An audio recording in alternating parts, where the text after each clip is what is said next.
Hello everyone, Ram ई गुरुकुल में आप सबका स्वागत है। आज हम लोग 12 जून का करंट अफेयर्स डिस्कस करेंगे। इससे पहले हमने लास्ट क्लास में क्या पढ़ा था वो एक बार क्विक रिवीजन कर लेते हैं।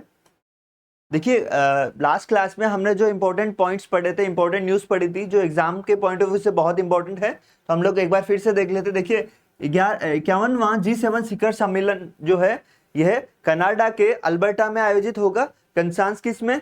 अब इसके अलावा अंतर्राष्ट्रीय आपदा रोधी अवसंरचना सम्मेलन जो है यह फ्रांस में आयोजित होगा, फ्रांस के नीस शहर में, पहली बार यूरोप में आयोजित हो रहा है, तो इसके पॉइंट ऑफ व्यू से इंपॉर्टेंट है। आगे हम लोग एक न्यूज पढ़ी थी स्पोर्ट्स से रिलेटेड कि पुर्तगाल ने यूएफा नेशंस लीग का खिताब जीता। पुर्तगाल यूएफा नेशंस लीग का खिताब 2 बार जीतने वाला पहला देश है। तो यहां से ये क्वेश्चन बन सकता है कि यूएफा नेशंस लीग का खिताब किसने जीता, तो आंसर रहेगा पुर्तगाल। अब देखिए, एक और करंट की न्यूज है स्पोर्ट्स की। इसमें था कि महेंद्र सिंह धोनी को आईसीसी के हॉल ऑफ फेम में शामिल किया गया। महेंद्र सिंह धोनी आईसीसी के हॉल ऑफ फेम में शामिल होने वाले 11वें भारतीय खिलाड़ी है। इससे पहले 10 खिलाड़ियों को इसमें शामिल किया जा चुका है। इसके अलावा भारत की स्क्वैश खिलाड़ी है अनाहत सिंह, इन्हें पीएसए के 2 पुरस्कार मिले। पीएसए मतलब प्रोफेशनल स्क्वैश एसोसिएशन, स्क्वैश खेल से संबंधित इन्हें 2 पुरस्कार मिले इस वर्ष। ये 29 मैचों में लगभग अभी तक अपराजित रही है, तो इनका ट्रैक रिकॉर्ड स्क्वैश में बहुत अच्छा। इन्होंने पहली बार स्क्वैश में 2 पुरस्कार जीते। तो ये स्पोर्ट्स से रिलेटेड एक इंपॉर्टेंट न्यूज है। इसके अलावा जो ऑपरेशन सिंदूर में चर्चा में रहे लेफ्टिनेंट जनरल राजीव घई, इन्हें सेना का उप प्रमुख बनाया गया है, रणनीतिक उप प्रमुख बनाया गया है। राकेश घई अभी वर्तमान में डीजीएमओ भी है, डायरेक्टर जनरल मिलिट्री ऑपरेशन। तो ये दोनों पदों पर रहेंगे। भारतीय सेना के डीजीएमओ भी हैं और उप सेना प्रमुख रणनीति के तौर पर भी ये काम करेंगे। इसके अलावा हमने क्या इंपॉर्टेंट न्यूज कल पढ़ी थी, उसमें यह था कि टी रविशंकर, देखिए टी रविशंकर को 16वें वित्त आयोग का सदस्य, अंशकालिक सदस्य नियुक्त किया गया है। 16वें वित्त आयोग के सदस्य थे अजय नारायण झा, जिन्होंने निजी कारणों से इस्तीफा दे दिया। उनकी जगह टी रविशंकर को नियुक्त किया गया है। अब देखिए, 16वां वित्त आयोग अपने आप में बहुत इंपॉर्टेंट है करंट के अकॉर्डिंग। इसके अध्यक्ष जो है अरविंद पनगड़िया है, ये भी आपको ध्यान रखना है। इसके अलावा सतपाल भानु भी चर्चा में रहे। सतपाल भानु क्यों? क्योंकि इन्हें एलआईसी का अंतरिम सीईओ नियुक्त किया गया। एलआईसी मतलब लाइफ इंश्योरेंस कॉर्पोरेशन का अंतरिम CEO. CEO means chief executive officer. ये वर्तमान में एलआईसी के एमडी भी है, एमडी मतलब मैनेजिंग डायरेक्टर। इसके अलावा हमने पढ़ा था शैलेश सी मेहता, इन्हें भारतीय उर्वरक संघ का अध्यक्ष नियुक्त किया गया। यह भी करंट में चर्चा में रहा। अब देखिए, दुनिया का सबसे बड़ा कंटेनर जहाज जो है एमएससी इरिना, एमएससी इरिना, ये अभी रिसेंट भारत आया था। और ये भारत में केरल का विजिंगम पोर्ट, जिसका अभी पिछले महीने ही इनॉग्रेशन किया प्रधानमंत्री नरेंद्र मोदी ने, उस पोर्ट पर ठहरा। तो वह भारत का पहला अर्ध स्वचालित ट्रांसशिपमेंट पोर्ट है। यह भी एक इंपॉर्टेंट है। और एमएससी इरिना विश्व का सबसे बड़ा जहाज चर्चा में रहा, यह भी इंपॉर्टेंट है। इसके अलावा देखिए, हैदराबाद में भारत में पहली बार जो है रेयर अर्थ मैग्नेट्स का उत्पादन किया जाएगा। तो ये प्लेसेस ऑफ न्यूज के इंपॉर्टेंट पॉइंट ऑफ व्यू से बहुत इंपॉर्टेंट है कि किस जगह पर भारत में पहली बार रेयर अर्थ मैग्नेट का उत्पादन होगा, तो हैदराबाद रहेगा। इसके अलावा हमने लास्ट न्यूज पढ़ी थी पिछली क्लास में कि तमिलनाडु के मेल्लूर में मिला 800 साल पुराना शिव मंदिर। देखिए, शिव मंदिर जो है आपके एंशिएंट हिस्ट्री के अकॉर्डिंग इंपॉर्टेंट रहता है। ये जो शिव मंदिर है तमिलनाडु के मेल्लूर में मिला है, मेल्लूर के उदमपट्टी गांव में मिला, और ये पांड्य वंश से संबंधित है। तो ये जो कल की करंट इंपॉर्टेंट न्यूज थी। इसके अलावा हम आज की जो क्या इंपॉर्टेंट न्यूज है उसके बारे में हम लोग डिस्कस करते हैं। देखिए, पहली न्यूज जो है वह है भारत का पहला ई कचरा इको पार्क।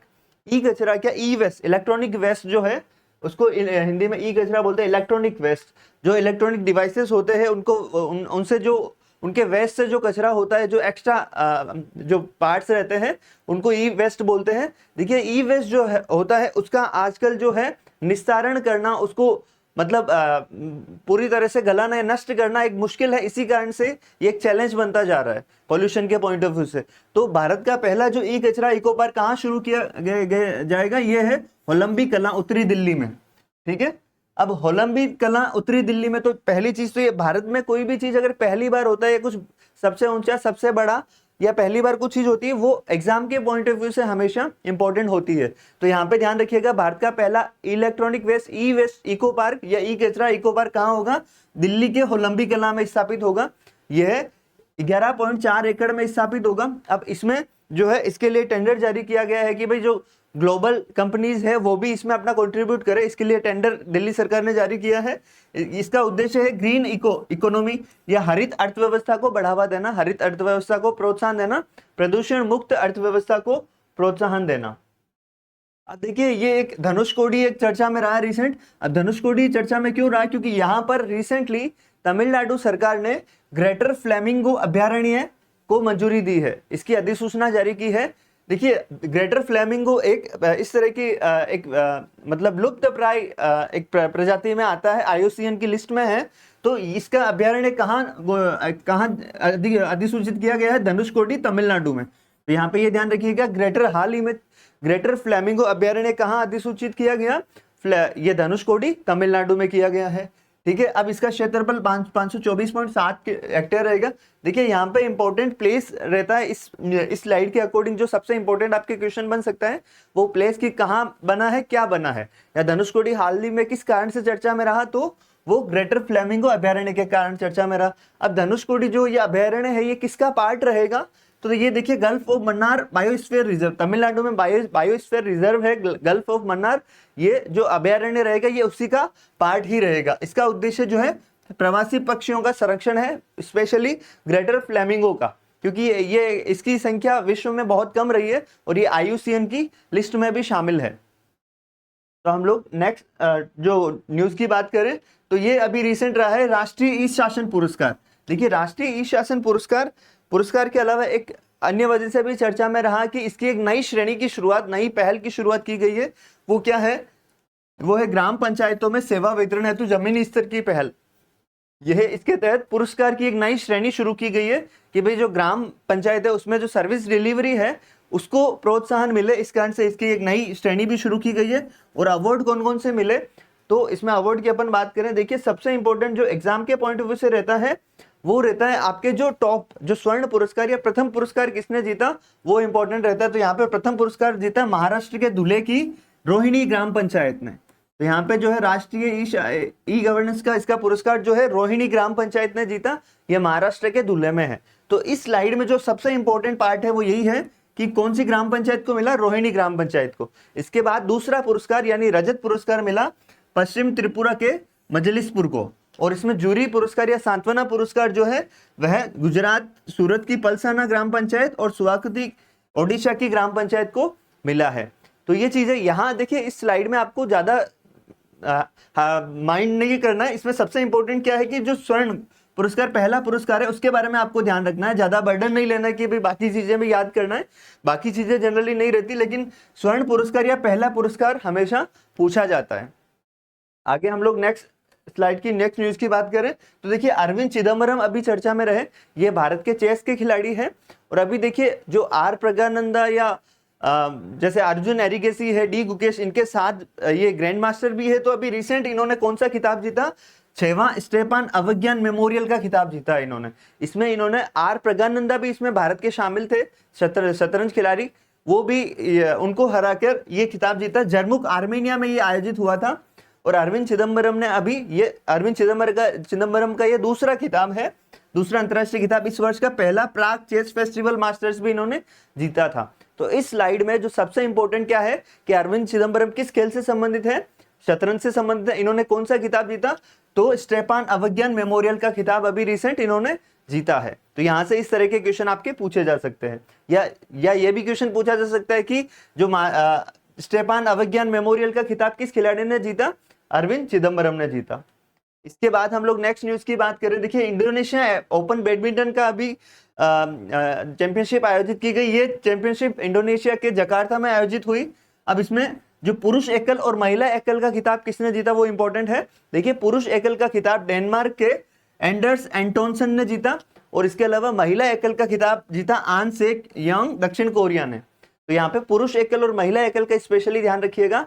जो इंडोनेशिया ओपन है इसका आयोजन जकार्ता में हुआ, ये इंडोनेशिया में है और इसमें पुरुष एकल का खिताब डेनमार्क के एंडर्स एंटोनसन और आन से यांग महिला एकल का खिताब जीता।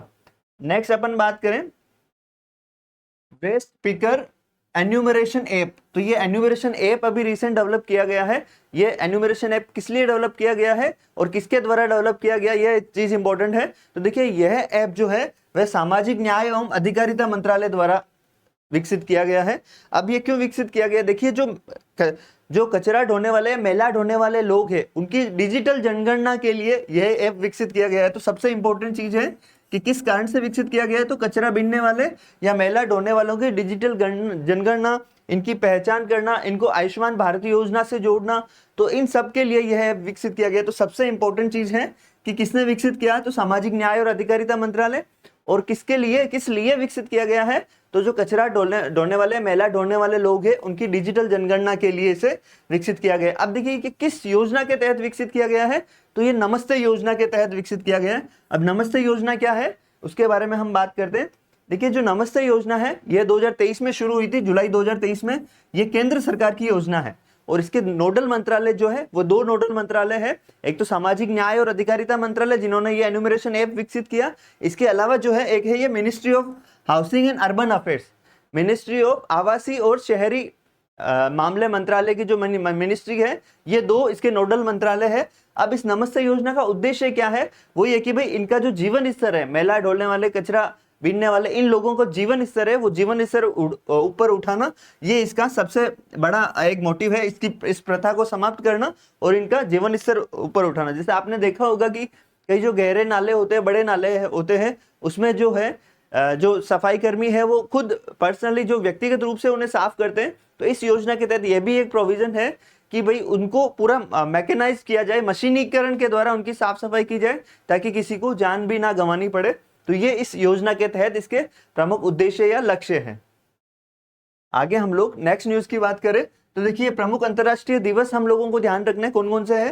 पहला है सभ्यताओं के बीच संवाद का अंतर्राष्ट्रीय दिवस। ये आपके एग्जाम के पॉइंट ऑफ व्यू से सबसे इंपॉर्टेंट रहेगा। क्यों रहेगा, क्योंकि ये पहली बार मनाया गया है। पिछले वर्ष ही इसको संयुक्त राष्ट्र ने अनाउंस किया था, पहली बार मनाया गया है 10 जून को। तो सीधा क्वेश्चन आ सकता है कि भाई सभ्यताओं के बीच संवाद का अंतर्राष्ट्रीय दिवस कब मनाया जाता है, 10 जून को, और ये फर्स्ट टाइम मनाया गया है इस बार। ठीक है, इसका उद्देश्य क्या है कि जो सिंपल सा देखिए उद्देश्य अपने को वही ध्यान रखना है जो इससे वर्ड से सभ्यताओं के बीच संवाद, मतलब जो एक दूसरे की जो अलग अलग सिविलाइजेशन है उनके आपसी समझ, सांस्कृतिक समझ को विकसित करना, ये इसका उद्देश्य है। इसके अलावा हम बात करें विश्व प्रत्यानयन दिवस। विश्व प्रत्यानयन दिवस कब मनाया जाता है, ये 9 जून को मनाया जाता है। जो इसमें जो लघु उद्योग है, स्मॉल इंडस्ट्रीज है, उनको प्रोत्साहन देने के लिए ये जो दिवस मनाया जाता है। इसका विषय या थीम क्या थी, एमएसएमईज को सशक्त बनाना, इसकी इस वर्ष की थीम थी। तो 9 जून को विश्व प्रत्यानयन दिवस और सभ्यताओं के बीच संवाद का अंतर्राष्ट्रीय दिवस 10 जून को मनाया जाता है। तो ये अपने इंपॉर्टेंट डेज में एक आपके करंट एग्जाम के पॉइंट ऑफ व्यू से बहुत इंपॉर्टेंट रहता है। देखिए जो करंट अफेयर्स का है ये आपको डेली, इसके अलावा आपको जो है क्विज भी हमारे अवेलेबल रहेगी, साप्ताहिक और मंथली भी क्विज अवेलेबल रहेगी। तो अगर आपको वीडियो पसंद आए तो लाइक शेयर करें और सब्सक्राइब करें। Thank you everyone.